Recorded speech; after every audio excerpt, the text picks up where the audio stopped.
안녕하세요. 밤라디오 민준에 오신 것을 환영합니다. 지난 3월에 육군에서 제대하고 이번 가을 학기부터 서울대에 복학을 준비하고 있는 20대 청년입니다.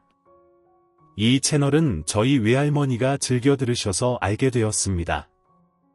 좋은 글이나 감동적인 사연이라며 카톡으로 링크 주소를 자주 공유해 주셨거든요. 아마 이 글을 외할머니가 들으실지도 모르니 한 글자 한 글자 진심을 담아야 할 것 같네요. 저는 초등학교 6학년 때까지 선비의 고장 경북 영주시의 작은 시골 마을에서 자랐습니다. 아빠와 엄마는 맞벌이 하느라 아이를 돌볼 여력이 없어 저를 외가에 맡기셨습니다. 두 분은 같은 광고 대행사에서 일하셨는데 느긋한 아빠와 달리 엄마는 성공에 대한 목표의식이 뚜렷한 분이셨어요. 자신의 경력을 쌓기 위해 정말 불도저처럼 밀고 나아가셨습니다. 업무에 필요한 교육, 연수 세미나는 빠지지 않았고 승진에 도움이 된다 싶으면 서슴없이 대학원에 진학해 학위를 땄으며 해마다 자격증을 따느라 바빴습니다. 감정 없는 기계처럼 일에 집중하는 사람에게 자식이 생겼으니 얼마나 짐 같은 존재였을까요? 저를 임신했을 때 낙태를 하지 않고 낳은 것이 신기할 정도입니다. 엄마에게 저는 신의 선물도 축복도 아닌 인생의 장애물이고 재앙이었을지도 몰라요. 엄마는 출산, 육아휴직도 다 채우지 않고 저를 외가댁으로 보냈다고 합니다.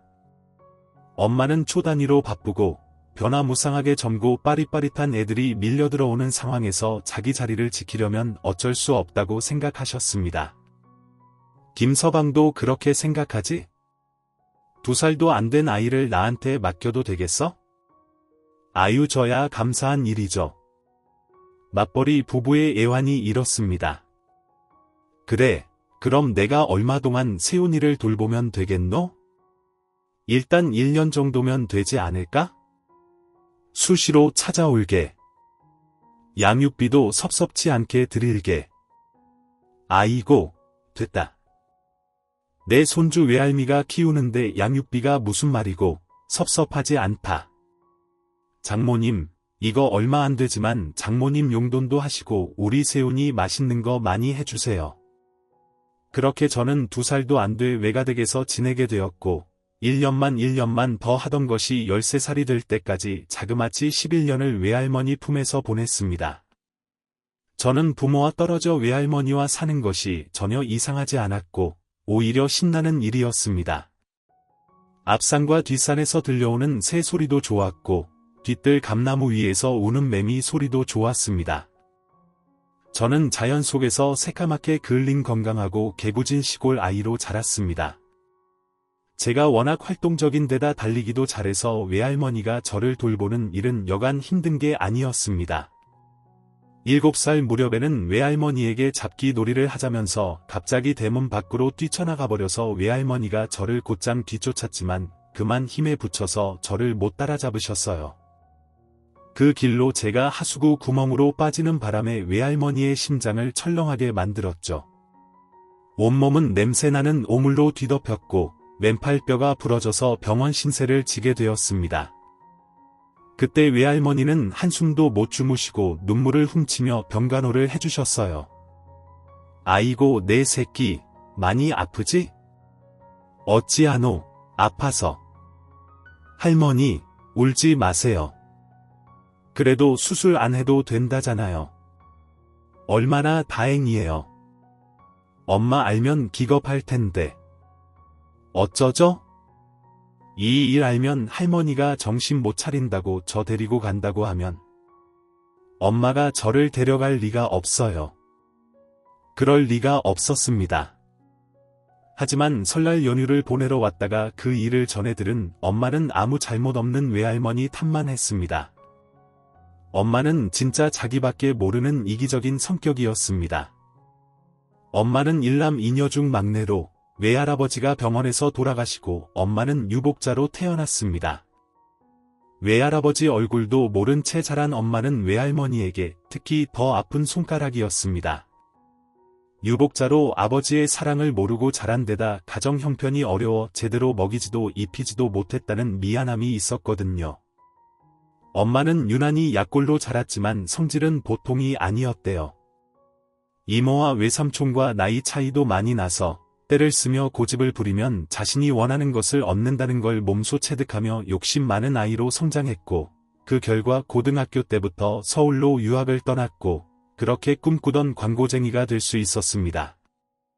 흐트러진 모습을 보이지 않기 위해 항상 단발머리나 짧은 커트를 하고 하이힐을 신으며 머리부터 발끝까지 깔끔하게 꾸미고 다녔고, 일도 곧잘해서 아빠보다 더 빨리 승진을 했습니다. 아빠는 엄마와 입사 동기였습니다. 입사 1년차 아무것도 모르고 뺑이를 치던 시절, 밤샘 작업에 지친 동기들이 대부분 떡진 머리로 사무실을 좀비처럼 오갈 때 어디선가 비누 향기를 풍기며 머리카락을 찰랑거리며 도도하게 걸어오는 엄마를 보고 아빠는 반해버렸다고 했어요. 아빠로서는 죽었다 깨어나도 할 수 없는 엄마의 철저한 자기관리를 동경하던 마음이 점차 애정과 사랑으로 변했다고 합니다. 엄마는 일보다 인간관계를 중시하는 아빠의 사람됨됨이에 호기심을 느꼈고 서로 다른 면에 이끌려 사귀게 되었으며 회사 사람들의 경악과 충격 속에 두 사람은 결혼했습니다. 아빠의 유혹과 회유에 넘어가 저를 임신하고 낳았지만 아이보다 일이 우선인 엄마에게는 육아보다 직장 생활이 더 중요했죠. 엄마에게 경력을 쌓는 일이 얼마나 중요한지 잘 알기에 아빠도 어쩔 수 없이 저를 외할머니 댁에 보낼 수밖에 없었다고 합니다. 저희 친할머니는 일찍 돌아가셨고 아빠도 직장을 다녀야 했으니까요. 엄마는 육아의 책임과 의무를 전적으로 외할머니에게 맡기셨습니다. 할머니는 2번 다시 손자가 병원 신세지는 일은 없을 거라고 했지만 저는 끊임없이 사고를 쳤습니다. 복숭아 통조림 깡통을 까먹고 놀다가 깡통을 안은 채 대청마루 아래로 떨어지면서 오른쪽 엉덩이가 찢어지기도 했고요.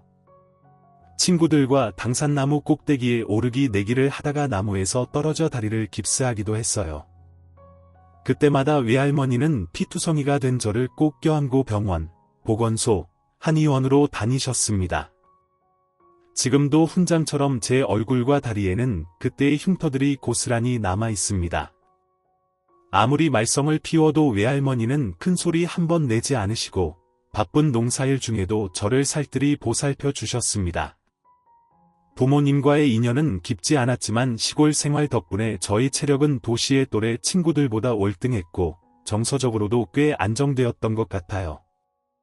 그런데 초등학교 6학년 때 서울 집으로 돌아오게 되면서 저는 처음으로 인생의 쓴맛을 보게 됐습니다. 그때까지만 해도 저에게 엄마와 아빠는 명절이나 기념일에 만나는 가까운 친척 같은 존재였고 외할머니가 저희 엄마이자 아빠나 다름없었죠. 그런데 갑자기 시골 집을 떠나 서울에 있는 엄마 아빠 집에서 살아야 한다는 말을 듣고 저는 땅이 꺼지는 충격에 빠졌습니다. 할매, 나는 할매랑 같이 살 끼다. 서울 안 갈 끼다. 가기 싫다. 할매, 내보내지 마라. 안 된다. 어이구 내 새끼, 왜 그러면 좋겠노?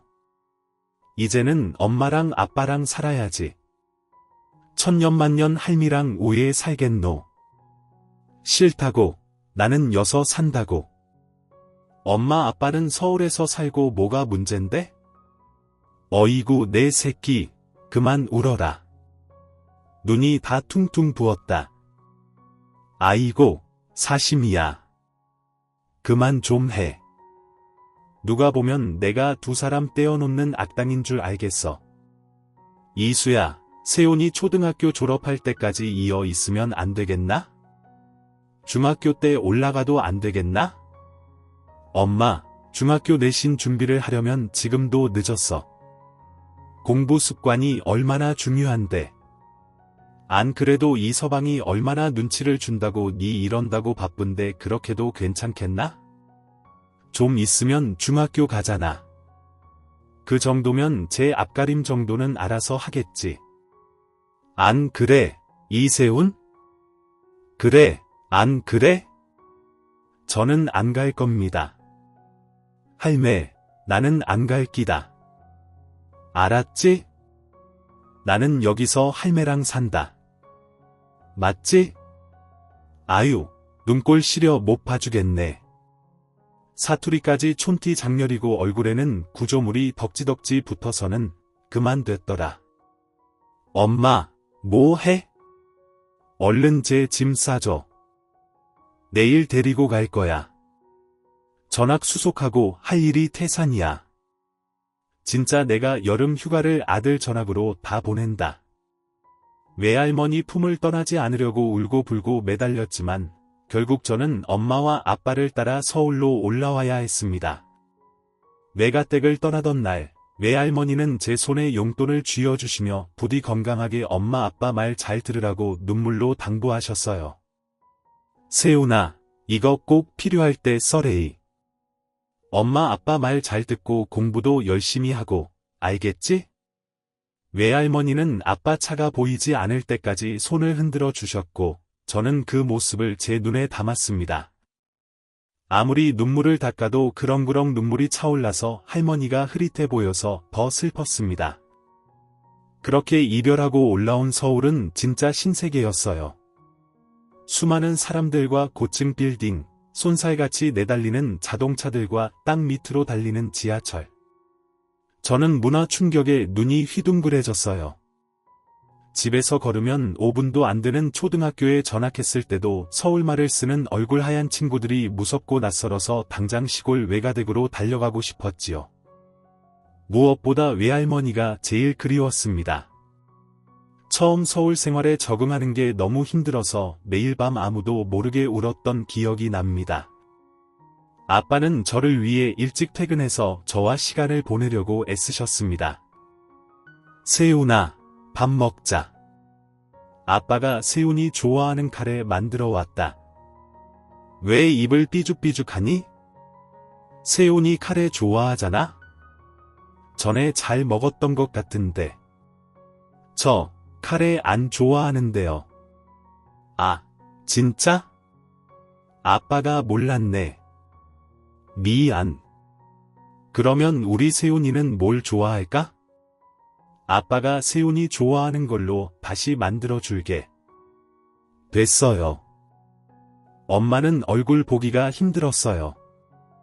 엄마는 제 생활의 모든 것을 성적표로 판단하는 사람이었습니다. 초등학교 시절 내내 산과 들에서 놀았던 제가 성적이 좋을 리가 없었죠. 엄마는 일찌감치 저에게 실망하시고 저를 포기한 것 같았어요. 솔직히 저는 정이 들지 않아서 서울 집은 기숙사 같았고 엄마는 사감 선생님 같았어요. 이른 새벽에 문득 눈을 떴을 때 언제부터인가 습관처럼 옆을 바라보며 외할머니의 채취를 찾아 헤매곤 했습니다. 얼마 전만 해도 분명히 내 옆에 같이 계셨는데 보이지 않는 외할머니를 생각하며 울고불고 때를 쓰고 입맛도 없어서 밥도 먹지 않았습니다. 하루하루 말라가는 저를 보던 아빠는 결국 외할머니와 같이 살자고 제안을 하셨어요.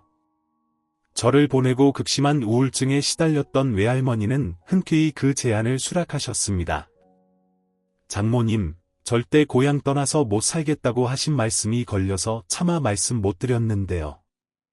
장인어른 돌아가신 지도 꽤 됐고 장모님 기력도 예전 같지 않으시니 저희와 함께 사는 건 어떠세요?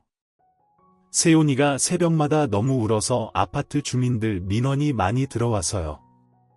세훈이 건강도 걱정되고 장모님만 괜찮으시면 저희랑 같이 살았으면 합니다.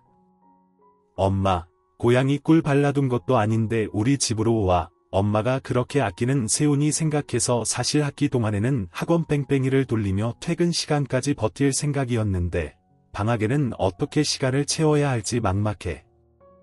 엄마 좀 도와줘. 결국 그 해 늦가을 외할머니는 정든 고향 집을 정리하고 서울의 엄마 아빠 집으로 올라오셨어요. 저 하나 때문에 엄청난 희생을 하신 거예요. 그런데도 저는 어려서 몰랐습니다. 그저 할머니 품에서 잠들 수 있다는 것에 마냥 기쁘기만 했습니다. 그렇게 외할머니는 20년 동안 저에게 따뜻한 밥을 차려주셨습니다. 엄마의 빈자리가 느껴지지 않도록 따스하게 채워주셨습니다. 밀린 청소와 식사, 특유의 꼼꼼함으로 집안 정리까지 외할머니는 각종 집안의 굳은 일을 도맡아 해주셨어요. 그리고 매년 꼬박꼬박 외할머니가 손수 차려주시는 생일상을 받았습니다. 그것도 과분하게 받았습니다. 외할머니는 시골 학교 친구들을 초대하고 사진도 찍고 매년 생일 이벤트를 거하게 차려주셨어요. 내 생일에는 할머니 친구들도 오셨고 먼 친척분들도 왔습니다. 오직 나를 위한 잔치상을 성대하게 만들어 주셨어요. 서울에 와서도 변함없이 생일상을 차려주셨고 그건 대학교 다닐 때까지 계속됐습니다. 외할머니가 생일 파티를 왜 해주시는지 말씀하신 적이 없었어요. 그냥 내 생일이 되면 당연하게 나는 친구들에게 우리 집에 와서 같이 놀자고 했고 맛있는 것을 먹고 사진 찍고 놀았습니다. 생일상은 대학에 들어갈 때까지 계속 이어졌지만 정작 저는 외할머니의 생신날을 모릅니다. 모른다는 것도 몰랐다고 해야 하나, 외할머니도 분명 당신 생신에 미역국을 끓이셨을 텐데 기억에 남아있지 않아요. 엄마는 현금이나 백화점 상품권을 주면서 내가 사고 싶은 걸 사라고 하셨어요. 그러고 보니 엄마가 할머니 생일상을 차리는 것도 본 적이 없네요. 할머니 환갑잔치도 기억나지 않습니다. 참 이기적인 엄마죠. 외할머니의 헌신 덕분에 엄마는 아무런 걱정 없이 직장에서 승승장구했습니다. 제작 CP로 활약하면서 이제 제작본부장이 되기 위해 혼신의 힘을 다할 때 아빠는 광고 제작 파트에서 밀려나 한직으로 이동하셨습니다. 고객센터처럼 민원인들 전화 받으면 되는 곳이라 마음 편하고 시간은 널널해서 오히려 좋아하셨어요. 하지만 이때부터 두 사람 사이가 삐걱거리면서 자기 경력에만 욕심 있는 엄마와 아빠가 자주 싸우셨어요. 당신 해도 너무해. 어제, 그제, 오늘 다 야근이라니. 무슨 회사가 당신 없으면 안 돌아가는 줄 알아? 그거 다 착각이야. 내가 없어서 안 돌아가는 회사, 그런 회사는 망조가 된 회사지. 그게 제대로 된 회사야. 나, 고객 민원센터에 한가하게 앉아있는 당신이 뭘 알아? 지금 내가 얼마나 살얼음판을 걷는 줄 알아? 여긴 그야말로 전쟁터야. 실력도 없는 것들이 라인 잘 타서 윗사람한테 아부하고 승진하려고 혈안이 되어 있는데 나는 독야청청 오직 실력으로 승부하고 있잖아. 그게 얼마나 피말리는 일인지 알아? 당신 일욕심 실력 알지? 알아. 하지만 당신 엄마이기도 하잖아. 딸이기도 하고. 장모님이랑 세훈이 온 지 1년이 다 돼가는데 집에 있는 날이 없으니 이제는 내가 장모님 보기가 민망할 정도야. 그게 뭐 어때서? 다른 집 엄마들은 애 낳기만 하면 엄마가 다 키워줄게 하는데 내가 엄마 찬스 쓰는 게 뭐가 나빠? 당신은 세훈이가 눈에 밟히지도 않아? 애가 아직도 우리한테 대면 서먹서먹하고 우리보다 장모님을 더 따르고 의지하는 게 신경 쓰이지 않냐고. 할머니 손에 자라도 사랑받고 자란 아이는 아무 문제 없어. 세훈이가 나보다 할머니를 더 좋아하는 게 뭐 어때서? 이제 세훈이 고등학교 내신 준비도 해야 하는데 애 학교 생활이며 성적은 그런 건 당신 머릿속에 아예 없어. 제가 공부를 못하는 게 왜 내 탓이야? 엄연히 말하면 할머니 탓이지. 말했잖아. 제 머리로는 대학도 못 가, 취업 잘 되는 전문대나 알아보자고. 초등학교 시절 도시의 아이들과 달리 학원도 안 다니고 들로 산으로 마음껏 놀러 다녔고, 중학교 시절은 서울 생활에 적응하느라 학교 성적이 저조했습니다. 그런데 막상 엄마한테 학습지 진학 취급을 받으니 제 마음속 깊은 곳에서 오기가 차올랐습니다. 내 성적이 곧 나와 내 외할머니의 자존심이라는 자각이 커다란 동기부여가 되었습니다. 할머니 손에 자라서 머리 나쁘다는 말을 듣고 싶지도 않았어요. 엄마에게 보란듯이 공부해서 최고의 대학에 들어가 주마. 이런 마음으로 학교 수업에 초집중하면서 저는 조금씩 공부의 재미를 느끼기 시작했습니다. 공부가 재미있어서 새벽까지 책상에 앉아 있는 날이 많아졌습니다. 외할머니는 오로지 제 건강을 걱정하셨어요. 아이고 내 새끼 공부도 좋지만 잠도 자가면서 해야지. 어제도 새벽까지 공부를 하고 있던데 그렇게 무리하다가 쓰러지면 웃자노 문제없어요. 할머니 나 진짜로 거짓말 아니고 공부가 제일 재미있어. 아이고야 별일이데이. 공부가 재미있다 했나 내 손주지만 너는 진짜로 별나데이. 할머니 나 이러다가 서울대 갈지도 몰라.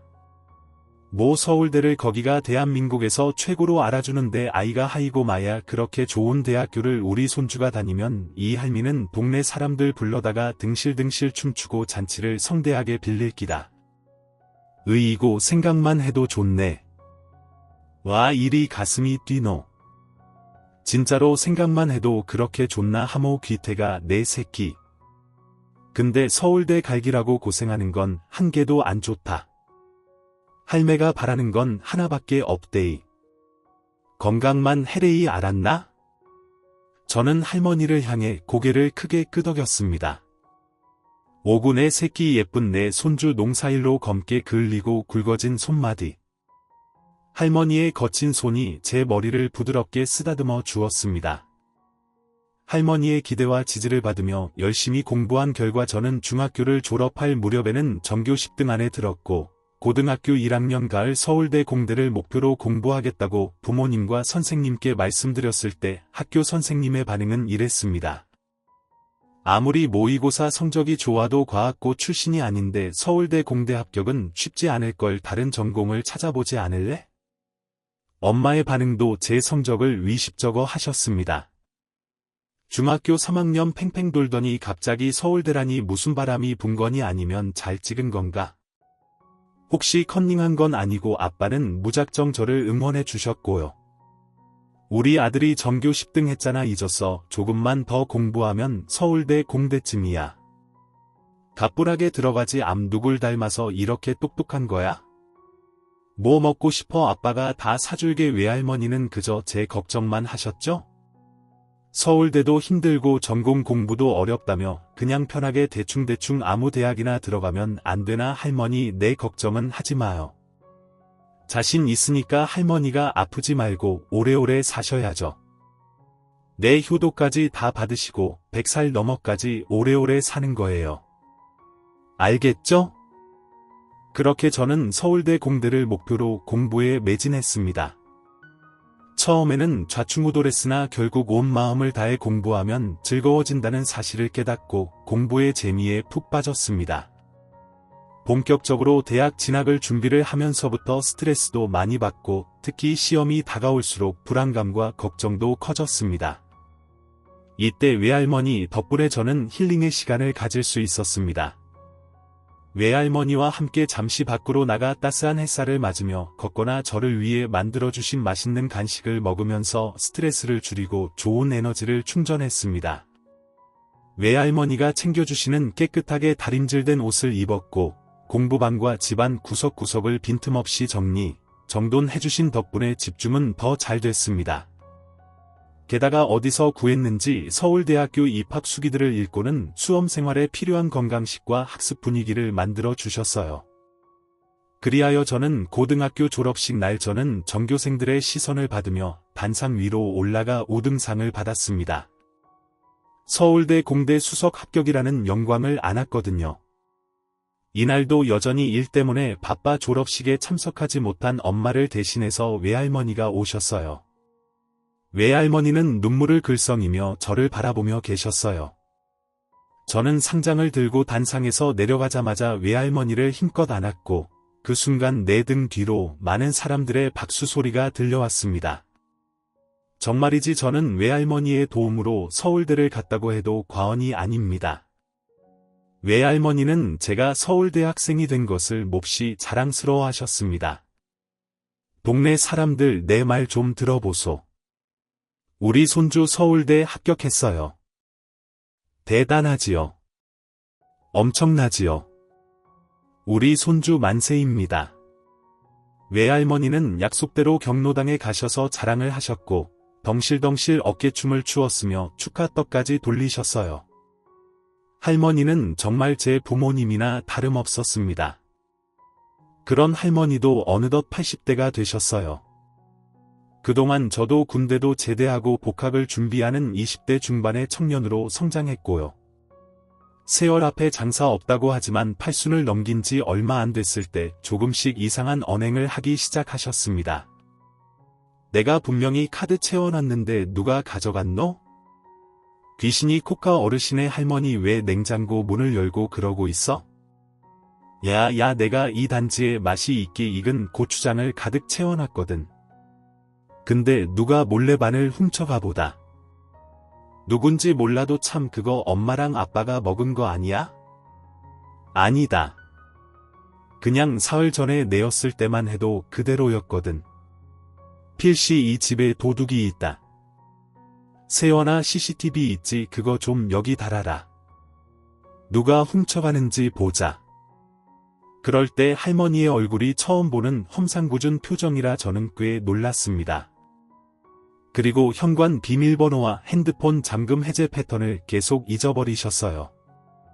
현관 비밀번호를 누르다가 포기하고 문 앞에 앉아 제가 학교에서 돌아오기를 기다린 적도 계셨습니다. 할머니 거기서 뭐 해? 이상하다 분명히 제대로 눌렀는데 문이 안 열린다. 비밀번호 까먹었어 알지? 내를 뭐로 보노? 뭔데 말해봐. 그게 와 이러노 내가 생각이 안 난다. 그러다가도 다음 날이면 아무 일도 없었다는 듯이 현관 비밀번호를 가볍게 누르고 들어오셨어요. 건망증인가 싶었어요. 머릿속에 지우개가 잠시 그 순간에 나타나서 그 기억만 지웠다가 다시 돌아오는 느낌이었습니다. 어떤 날엔 문득 이런 질문도 하셨어요. 야야 내가 몇 살이고 할매 나이 내 나이가 지금 몇이고 작년에 팔순 잔치했잖아. 호주 이모랑 영천 외삼촌도 왔었는데 기억 안 나. 그래서 내 나이가 81라고. 아이고 할 맛이 나이만 억수로 먹었네. 내가 벌써로 80이 넘었다고. 아이고야 할머니 왜 그래? 장난치지 마라. 할머니의 연세가 80이 넘었다는 걸 알려드리면 할머니는 귀겁을 하셨습니다. 저는 너무 걱정이 돼서 아빠와 엄마에게 할머니의 이상 상태를 전했고 얼마 지나지 않아 부모님도 외할머니의 행동이 이상한 걸 눈치채셨어요. 엄마는 외할머니를 모시고 보건소로 가서 치매 검사를 받게 하셨고 외할머니는 알츠하이머성 치매 초기 진단을 받으셨습니다. 아직 눈빛이나 대화에서 별 이상을 못 느꼈기 때문에 외할머니의 치매 진단이 저희 가족에겐 충격이었습니다. 전문임 병원에서 의사가 뇌 영양제라고 생각하시고 꾸준히 드시면 더 안 나빠진다니까 걱정 마세요. 다 잘 될 겁니다. 할머니 마음 편히 먹어. 약 꼬박꼬박 챙겨 먹고 그러면 다 잘 될 거야. 이서방 세원아 내 괴한타. 내 나이에 치매 안 걸리는 게 이상한 거. 아이가 내는 치매도 별로 겁 안 난다. 할머니가 말씀은 이렇게 하셨지만 아빠 몰래 가느다랗게 한숨을 쉬셨습니다. 외할머니의 치매 증상은 나날이 진행 중이었어요. 어떤 날은 가스렌지에 된장국을 올려놓고 깜빡해서 냄비를 새까맣게 태우기도 했고 냉장고에서 행주나 걸레가 나오기도 했어요. 그럴 때마다 엄마는 소리를 빽빽 지르면서 외할머니를 나무라고 요양원에 보내야 한다고 주장했습니다. 냉장고에 걸레를 왜 넣어? 엄마 진짜 사람 속초 짓는 거 보고 싶어. 나도 숨 좀 쉬자. 여보 왜 그래? 장모님 무안하게. 장모님 지금 아프신 분이요. 아프면 이래도 돼. 사람 바빠 죽겠는데 이제 엄마 뒤치다꺼리 해야 돼. 엄마가 맨날 사고를 치니까 수습은 내 차지잖아. 세은이도 나도 돕고 있잖아. 당신 스트레스가 심해서 그런 건 알겠는데 무작정 소리를 지르면 장모님 병세만 더 나빠질 거야. 외할머니가 기어들어가는 목소리로 말했습니다. 미안하다. 내가 정신이 없어서 우리 딸내미한테 자꾸 침만 댔어. 미안하다. 엄마 이럴 바에야 엄마 실버요양원에 들어가는 거 어때? 나도 회사 다니랴 집안일 보랴 정신이 하나도 없어. 당장 감사가 내일이라 내 코가 석잔데 엄마 부양할 상황도 아니고 여보 그게 뭔 말이야? 아직 요양원에 가실 정도는 아니잖아. 저도 참지 못하고 소리를 지르고 말았습니다. 엄마 미쳤어. 지금까지 엄마 대신 집안일 다 하신 분한테 할 소리냐고. 외할머니가 요양원 소리를 듣고 놀라서 오돌오돌 떨면서 우셨습니다. 요양원은 안 갈 끼다. 나도 들어서 안다. 거기 들어가면 죽어야지 나온다. 캤다. 살아서 나온 사람이 없다. 캤다. 내 거기 가느니 차라리 고향 가서 죽고 싶다. 할머니 안 가 요양원 걱정 마. 내가 못 가게 할게. 나랑 살면 돼. 제가 할머니의 손을 잡아주었습니다. 엄마는 제 말을 듣고 코웃음을 쳤어요. 뭐 너랑 살아 네가 서울대 들어갔다고 눈에 뵈는 게 없나 보네.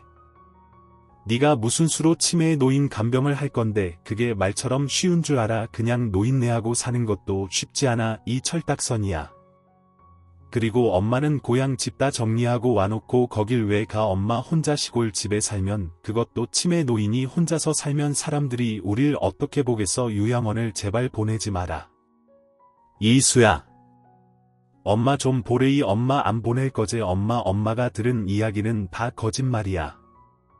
요즘 시설이 얼마나 좋은데 전문가들이 보호해 주잖아. 나도 안심되고 엄마 내 마음도 안 편해. 예수야 제발 엄마는 싫다. 요양원 엄마 정말 너무한 거 아니야. 건강관리에 실패해서 아픈 부모들, 자기 자식 피해 안 주려고 직접 가는 노인들도 많대. 자식들한테 짐될까봐 스스로 입원한다고. 그런 게 진짜 어른 아니야.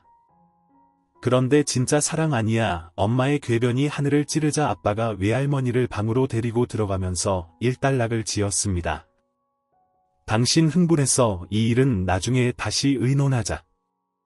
모두 신중하게 심사숙고해보자고. 세원이도 씩씩대지 말고 할머니 부축해드려. 외할머니가 필요할 때 가정부처럼 부려먹고 외할머니가 아프니까 요양원에 헌신짝처럼 버리려고 하는 엄마를 저는 도무지 용서할 수가 없었습니다. 그때 저는 외할머니의 병 때문에 치매 관련 서적들을 사서 꼼꼼하게 공부하고 있었고 초기에 발견해서 조기 치료를 하는 것이 중요하다는 것도 알았습니다. 완치는 안 되더라도 속도를 최대한 느리게 최대한 더디게 진행될 수 있도록 약물 치료와 함께 심신을 안정시켜 주어야 한다는 것도요. 마음 같아서는 할머니와 제가 따로 독립을 할까 싶었지만 아직 저에겐 그럴 경제적 준비가 되어 있지 않았고 무엇보다 치매 노인이 살던 환경 바뀌면 증상은 더 심해질 수 있기에 다른 해결책을 찾아야 했습니다. 어떡하지? 저는 그날 밤을 꼬박 새우며 난제를 풀어갈 방법을 모색했고 새벽별이 반짝 빛나는 시각 좋은 아이디어가 떠올랐습니다. 저는 곧바로 행동으로 옮겼습니다. 다음 날 아침 일찍 물을 마시러 나온 엄마에게 꾸벅 인사를 하자 엄마는 어제의 일이 떠올랐는지 대면대면하게 저를 대했습니다. 안녕히 주무셨어요. 일찍 일어났네. 어머니 혹시 이번 주말에 시간 되세요? 별일 없긴 한데 그건 왜 묻니? 어제 제가 처음으로 엄마한테 대들었잖아요. 저도 놀랐지만 엄마도 놀라셨을 것 같아서 죄송해요. 엄마 사정도 있으신데 제가 너무 철없이 굴었죠. 저희 사과를 듣고 엄마의 입꼬리가 실룩실룩 올라갔습니다. 우리 아들이 사과를 다 하고 해가 서쪽에서 뜨겠네. 엄마 저도 곰곰이 생각해보니까 엄마랑 저랑 추억이 하나도 없는 거예요. 할머니 손에 자라서 엄마랑 같이 뭘 해본 적이 없어서 어제 문득 그래서 우리 모자 사이가 일반적이지 않나 싶고 어떻게 하면 좋은 아들이 될 수 있을까 생각을 해봤거든요. 그래서 내린 결론 엄마만 괜찮다면 엄마랑 단둘이 시간을 갖고 싶어요. 우리 둘이 여행한 적이 한 번도 없었잖아요. 여행 어디로 얼마나 가는데 간다고 해도 멀리는 못 가. 엄마가 월차 낼 형편 아닌 거 알지? 네 알죠? 저 군생활 강원도에서 했잖아요. 엄마가 좋아하는 오대산 어때요? 괜찮다. 마침 단풍도 예쁠 철이잖아. 성원사 월정사 또 뭐 있더라? 성원사 월정사 말고도 좋은 데가 많아요. 제가 숨어있는 명소를 알거든요. 엄마 복잡한 머리 식히고 아이디어 얻는데 최고의 장소. 제가 모실게요. 아유 어제는 막 엄마를 잡아먹을 듯이 하더니 오늘은 효자가 됐네. 내가 그렇게 나온다면 알았다. 가자. 우리도 한번 모자 여행해보자. 엄마와 단둘이 처음 떠나는 여행 즐거울 리 없었습니다. 이 모든 것은 엄마가 정신을 차리도록 만들려는 저의 작전이니까요. 아시죠? 고려장이라고 옛날 옛적 고려시대 가난했던 선조들이 행했던 불효의 극치 고려장. 늙으신 부모님을 지게에 지고 외진 곳에 버리고 오는 만행. 생존이 다급한 상황에서 어쩔 수 없었던 풍습이라고 하기엔 너무 잔인한 이야기인데요. 어딘가 제 사연과 비슷해 보이지 않나요? 엄마가 제 할머니를 그렇게 버리려고 하니 그 불효막심한 고려장을 제가 한번 해보려고요. 장소는 제가 군 시절 후임과 발견한 자연인의 움막. 제법 산장처럼 꾸며 놓았는데 주인장이 돌아가셨는지 아니면 자연을 떠나 도시로 돌아가셨는지 아무도 살지 않는 곳이었습니다. 눈이 호강을 하네. 너무 좋다. 아들하고 와서 그런가 더 좋네. 엄마는 뭔가 어색했는지 별 의미도 없는 말로 쉴 새 없이 떠들어대셨어요. 저는 대충 대꾸도 하면서 차를 산속의 인도로 몰았습니다. 울퉁불퉁 인도를 따라 차를 타고 1시간 정도 올랐을까? 산장으로 가는 갈림길에서 차를 세웠습니다. 엄마 이제부터 걸어야 돼요. 얼마 안 걸리니까 안심해요. 엄마 가방도 제가 들고 갈게요. 아들 군대 다녀오더니 진짜 의젓해졌네. 그럼 이 엄마는 이 자연을 만끽하면서 신선처럼 걸어갈게. 고마워. 엄마는 나비처럼 팔을 나풀나풀 흔들면서 걸어갔습니다. 저는 엄마가 호젓한 샛길로 들어가는 걸 확인하고 엄마 가방에서 짐들을 대충 차 뒷좌석에 던져놓고 빈 가방만을 들고 엄마 뒤를 빠르게 따라갔습니다. 샛길로 15분 정도 걸어서 올라가면 정상이 아닌데도 확 트여서 마치 정상처럼 느껴지는 공간이 나오는데 거기에 우리의 목적지 산장 같은 움막이 있었습니다. 여기 맞아 산장이 너무 폐가 같은데 엄마 여기 바깥에서 보면 몰라요. 안으로 들어가면 진짜 잘 꾸며져 있어. 그래 엄마는 미심쩍어 하면서 움막으로 들어갔습니다. 산장이라기엔 너무 시골집 같은 분위기에 실망하더군요. 아무리 봐도 선장이라기엔 부족한데 아유 모르겠다. 피곤하다 15분 걸어오는 것도 너무 피곤해. 엄마 좀 누워서 잘게. 엄마 그동안 내가 저녁으로 바비큐 만나게 해놓을게요. 우리 아들 그런 것도 준비해서 네, 엄마 화장실은 저기 아셨죠? 그래 엄마 좀 잘게. 엄마가 핸드백에서 휴대폰을 꺼내 탁자 위에 두는 것을 놓치지 않았습니다. 엄마는 피곤했는지 소파에 눕자마자 곧바로 잠이 들었고 저는 살금살금 탁자로 다가가서 엄마 휴대폰을 슬쩍 들고 밖으로 나왔습니다. 이로써 모든 것이 완벽하게 준비됐습니다. 저는 엄마가 자고 있는 움막을 뒤로 한 채 거의 뛰다시피 해서 산을 내려왔습니다. 그리고 갈림길에 두었던 차에 올라타고 곧장 집으로 향했습니다. 휴대폰도 없이 외딴 산속 움막에서 엄마가 돌아올 수 있는 방법은 새끼 15분, 산행 5시간 30분을 해야지 차들이 오가는 도로를 만날 수 있습니다. 물론 등산객들을 만나 도움을 요청할 수 있겠지만 지금은 뉘엿뉘엿 해가 지고 있는 시각, 엄마가 랜턴도 없이 움막 밖으로 나와 야간 산행을 할 강심장은 아닐 거라고 예상했습니다. 집에서 깬 엄마를 기다리는 건 아무도 없는 적막뿐인 움막이겠죠. 야밤의 깊은 산속에서 야영을 해본 사람은 아실 겁니다. 바람 소리, 나뭇가지 부딪히는 소리, 그리고 산속의 온갖 짐승들과 새들이 울어대는 소리가 얼마나 크게 들리는지요. 으르렁거리는 온갖 소리들이 바로 내 옆에서 들리는 것처럼 사람을 긴장시키고 불안하게 만드는 것도 없습니다. 아마 엄마도 야밤에 듣는 새들과 짐승들의 울부짖는 생생한 소리에 무섭고 겁이 나서 잠을 자지 못하겠지요. 전기와 수도가 끊겨서 옴짝달싹 못하는 상황에서 엄마가 할 수 있는 건 아무것도 없습니다. 느닷없는 재난에 당황할 엄마를 생각하니 마음 한켠이 짠하기도 했지만 어쩔 수 없었습니다. 금은 밤, 달도 별도 없는 치읓 같은 어둠 속에서 홀로 시간을 보내면서 자신이 어떤 삶을 살아왔는지, 자신이 왜 그곳에 방치되었는지 깨닫기를 빌 뿐이었죠. 엄마는 어쩌고 너 혼자 왔어? 갑자기 회사 일이 생겨서 돌아왔어. 엄마는 내일 오신대. 할머니는 저녁 일찍 드시고 주무신다. 약은 드셨죠? 여부가 있겠습니까? 하더니 그나저나 너네 엄마 전화도 안 받고 갑자기 뭔 일이랴. 아까 배터리 간당간당하다고 하던데 충전하면 연락되겠지. 걱정 말고 주무세요. 아빠에게는 대충 둘러대고 다음날 점심 무렵 이실 직구를 했습니다. 할머니를 버리는 엄마를 혼내주려고 강원도 깊은 산속 움막에 방치하고 휴대폰과 가방을 다 들고 혼자 내려왔다고. 아빠는 당장 엄마를 데리러 가겠다고 하셨지만 길이 엇갈리면 더 곤란하다고 조금만 기다려보자고 했습니다. 엄마가 아침에 해 뜨자마자 움직였으면 아마 지금쯤 산을 다 내려오셨을 거고 사막에 던져놓아도 살아 돌아오실 분이니 히치하이킹을 해서라도 집으로 오고 계실 거예요. 야, 내려오다가 사고라도 당하면 거기 국립공원이라 등산객들 쉽게 만나요. 아빠 그래도 안 된다면서 아빠가 엄마를 데리러 갈 채비를 하고 있을 때 엄마에게서 전화가 왔어요.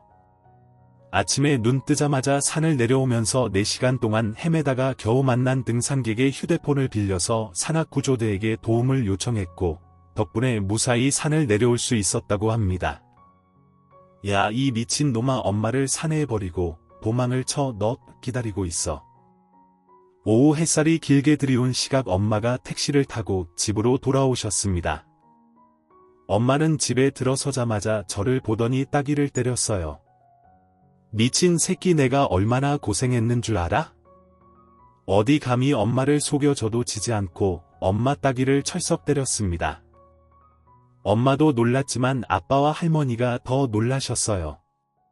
이게 미쳤구만. 엄마가 다시 따귀를 때렸고 저는 지지 않고 또 한 대의 따귀를 되돌려 주었습니다.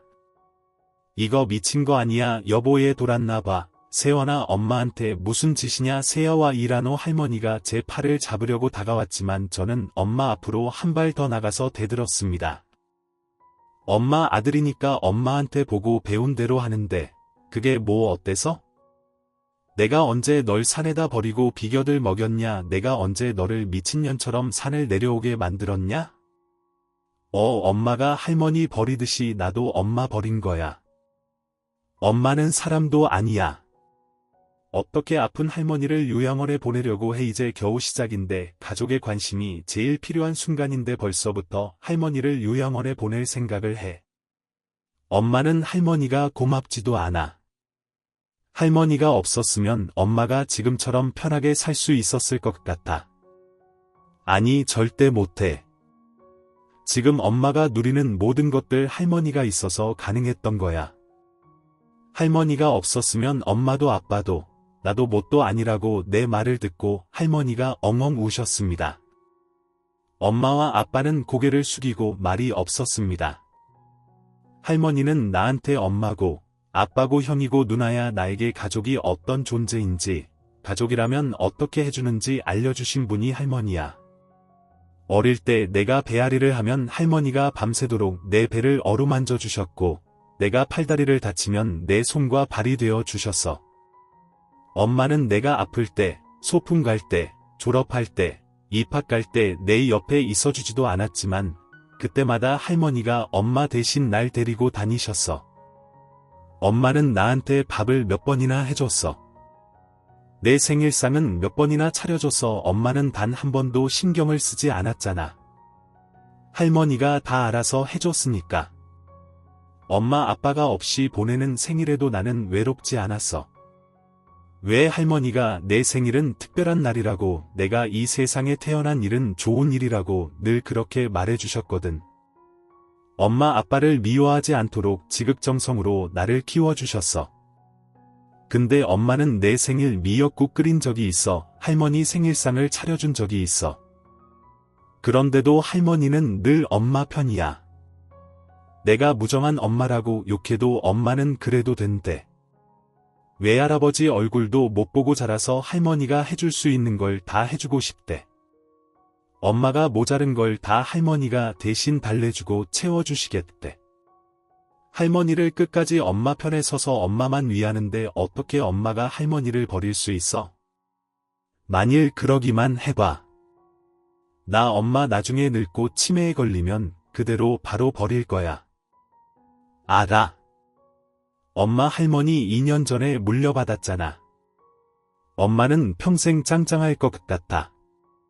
정신 차리라고 엄마가 정신이 번쩍 들었는지 비척비척 할머니에게 걸어갔습니다. 그리고 할머니의 손을 마주 잡고 눈물로 사과를 했습니다. 엄마 잘못했어. 미안해. 내가 미쳤나 봐. 엄마가 날 어떻게 키우셨는데 우리 세연이까지 어떻게 거두셨는데 내가 너무 이기적이었지.